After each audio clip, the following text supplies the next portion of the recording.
I'll never forget the night it all started, the sound of laughter echoing down my hallway at 1 a.m., so out of place in what was supposed to be my peaceful home. It wasn't my husband laughing. It wasn't my kids. It was her, my brother's girlfriend. She'd been living with us for a few weeks while she got back on her feet, according to my brother. That few weeks had turned into nearly 4 months, and during that time she had made herself a little too comfortable. She slept in until noon, left dirty dishes in the sink, and borrowed my clothes without asking.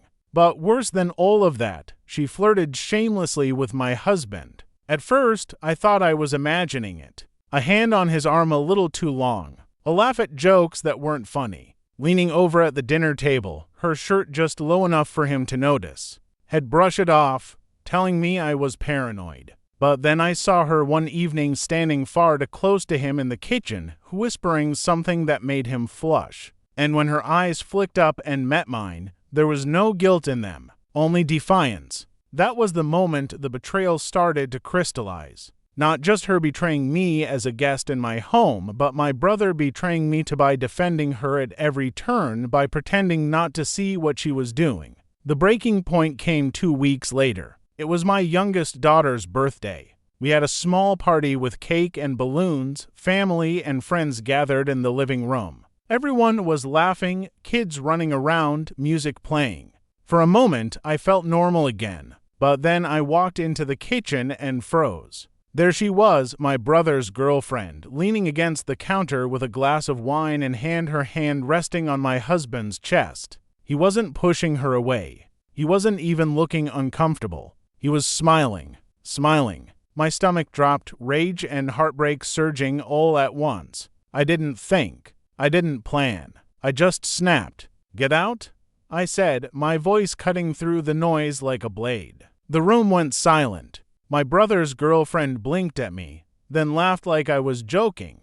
But I wasn't. I repeated it louder this time, "Get out." My brother jumped to her defense immediately, shouting that I was overreacting, that she had nowhere else to go. But I didn't care. Not after everything I'd seen, everything it endured under my own roof. I told her to pack her things that night. She left, but not before giving me one last look, a smirk, as if she'd won something I hadn't even realized I was fighting for. That night, my brother called me every name in the book. He said it ruined her life, that she was just friendly, that I was paranoid and controlling. And my husband. He didn't defend me. He sat in silence, avoiding my eyes, as if the guilt was too heavy for him to bear. Now, weeks later, my family is divided. My brother won't speak to me. Half my relatives think him cruel. And my marriage feels hollow. I keep replaying that moment in the kitchen, the way she touched him, the way he didn't stop her.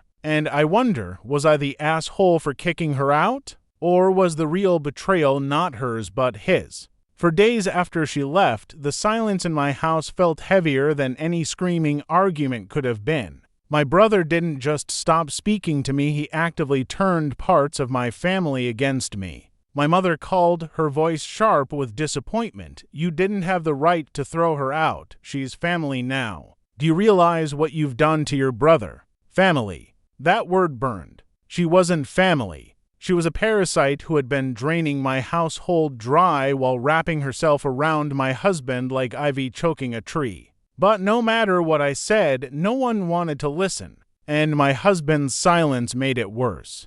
Whenever I brought it up, whenever I even hinted at how close she had gotten to him, he'd shut down. "It wasn't what you think," he'd mumble. But he never once looked me in the eye when he said it. 2 weeks later, the first real crack appeared. I came home from work early one afternoon and saw his phone on the kitchen counter buzzing with a notification. The name on the screen froze my blood. Her, not my brother, not some mutual friend, her. I shouldn't have looked, but I did. The message was simple.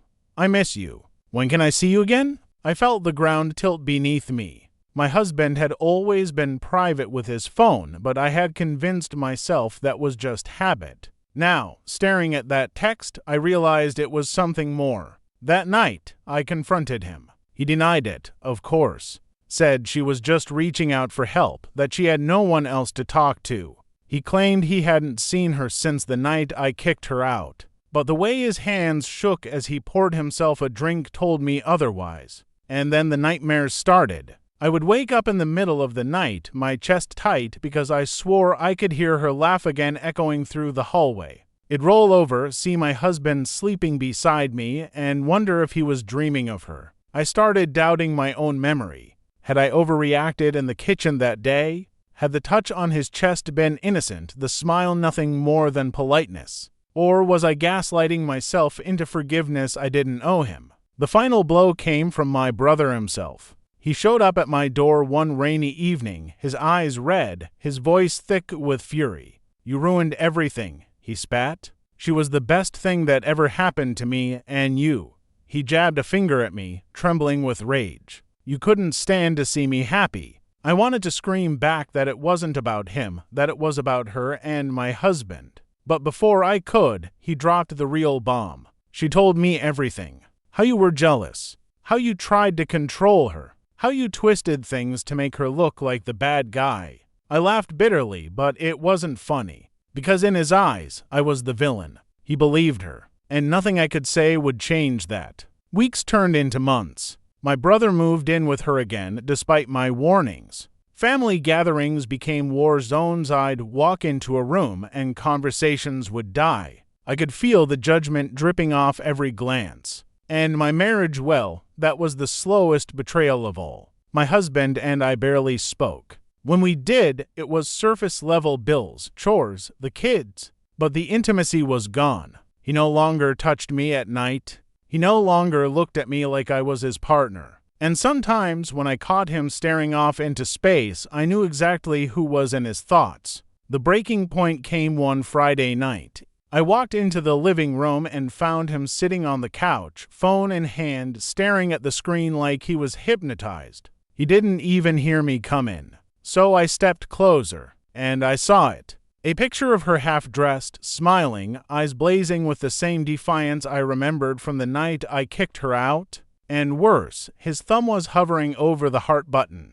That was when the betrayal became undeniable. I didn't scream. I didn't throw the phone. I just turned and walked upstairs, each step heavier than the last. Because the truth wasn't just that I'd lost my brother. I was losing my husband, too. Not to some stranger, but to her. The woman I had once let into my home. The woman who had turned my entire family upside down. And the cruelest part? When I finally looked in the mirror, I couldn't tell anymore if I was the victim of betrayal or if I was the villain they all believed me to be.